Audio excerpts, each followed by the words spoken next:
आप सभी को मेरी राम राम। हरिभूमि न्यूज बुलेटिन में आपका स्वागत है। तो आज की वीडियो में हम सबसे पहले बात करते हैं डेरा सच्चा सौदा के प्रमुख राम रहीम की।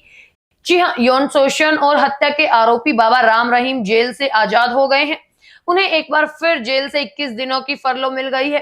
राम रहीम को सुनारिया जेल से आज सुबह 7:30 बजे पुलिस की कड़ी सुरक्षा में बाहर लाया गया। 8 साल से जेल की सलाखों के पीछे रहने वाले राम रहीम विभिन्न अवसरों पर पैरोल और फरलों पर बाहर आते रहे हैं। इस बार राम रहीम का डेरा सच्चा सौदा के स्थापना दिवस के मौके पर फरलो दी गई है, जो 29 अप्रैल को मनाया जाएगा। इस बार राम रहीम बड़ा कार्यक्रम आयोजित कर सकते हैं। हालांकि उन्हें आशाराम बापू की तरह प्रवचन देने की सख्त मनाही है। फरलो के बाद उनके आश्रम डेरा सच्चा सौदा की सुरक्षा कड़ी कर दी गई है। ये सुरक्षा बाबा के बड़े कार्यक्रम के आयोजन की तैयारी के मद्देनजर की गई है। आपको बता दें कि राम रहीम 2017 से रोहतक की सुनारिया जेल में बंद है।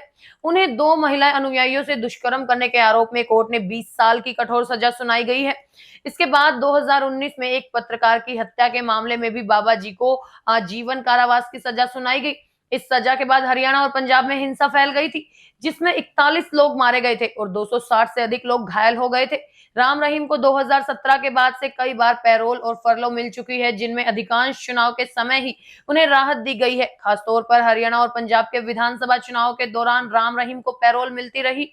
2020 से 23 उसे लगभग 300 दिन की पैरोल मिल चुकी है, जिसके लिए कई बार भाजपा सरकार की आलोचना भी हो चुकी है। राम रहीम को बार बार पैरोल देने के मामले में एक बार पंजाब हरियाणा हाई कोर्ट ने भी हरियाणा सरकार को आड़े हाथों लिया था। हाईकोर्ट को यहां तक कहना पड़ा था कि राम रहीम को पैरोल देने से पहले हाईकोर्ट को सूचित किया जाए।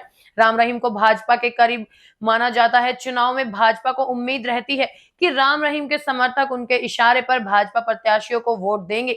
वैसे कांग्रेस और दूसरे दल के नेता भी राम रहीम के शरण में जाते हुए कई बार देखे गए हैं। बात करते हैं जींद की, जहां जमीन विवाद को लेकर सफीदो रोड पर बीती रात 2 भाइयों की गोलियां मारकर हत्या कर दी गई। मृतकों की पहचान जींद के निर्जन गांव के रहने वाले 45 साल के सतीश और 50 साल के दिलबाग के तौर पर हुई है। बताया जा रहा है कि दोनों भाइयों का कुछ लोगों के साथ सफीदो रोड बाईपास पर सत्यम गैस एजेंसी के गोदाम के निकट जमीन को लेकर विवाद चल रहा था।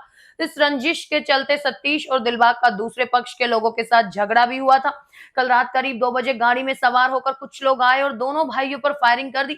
दोनों घायल होकर जमीन पर गिर गए। गोली की आवाज सुनकर सतीश का बेटा मोहित बाहर आ गया। आरोपी ने मोहित पर भी फायरिंग की, लेकिन वो बच गया।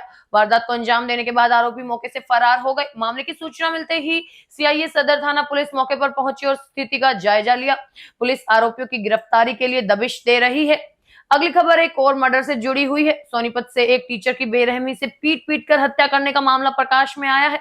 हत्या का वीडियो सोशल मीडिया पर भी अपलोड किया गया है। वीडियो सामने आने के बाद इलाके में दहशत फैल गई है।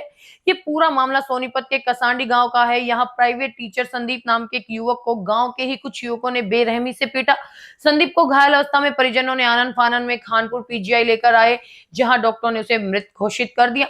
जी हाँ, मृतकों के परिजनों ने बताया कि संदीप एक निजी स्कूल में अध्यापक के पद पर था। वो कल जींद से स्कूटी पर अपने गांव आ रहा था, लेकिन गांव पहुंचने से पहले ही कई युवकों ने उसे रोड पर ही रोक लिया और उसकी लाठी डंडों से जमकर पिटाई की। इस दौरान किसी ने इस घटना का वीडियो बनाकर सोशल मीडिया पर अपलोड कर दिया।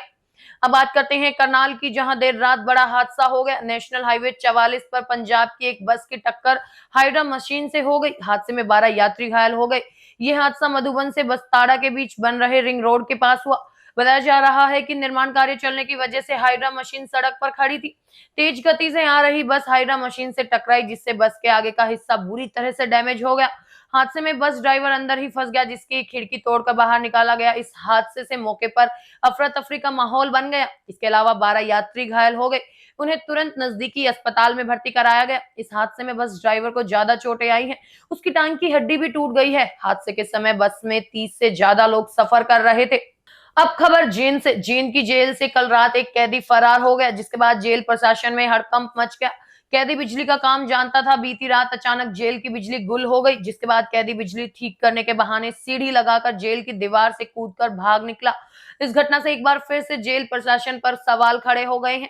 भागे कैदी का नाम राकेश है, जो 3 साल से जींद की जेल में बंद था। 2 जून 2022 को दिल्ली पटियाला नेशनल हाईवे पर खटकर टोल प्लाजा के पास जींद सीआईए पुलिस और बदमाशों के बीच मुठभेड़ हुई थी। इसमें सीआईए पुलिस ने 2 बदमाशों को पकड़ा था। इसमें राकेश और सोनू भी शामिल थे। मुठभेड़ में राकेश के घुटने में गोली लगी थी। आरोपी राकेश पर उच्चाना के पास रोहतक पुलिस की टीम पर फायरिंग करने के भी आरोप है। पुलिस कैदी की तलाश कर रही है।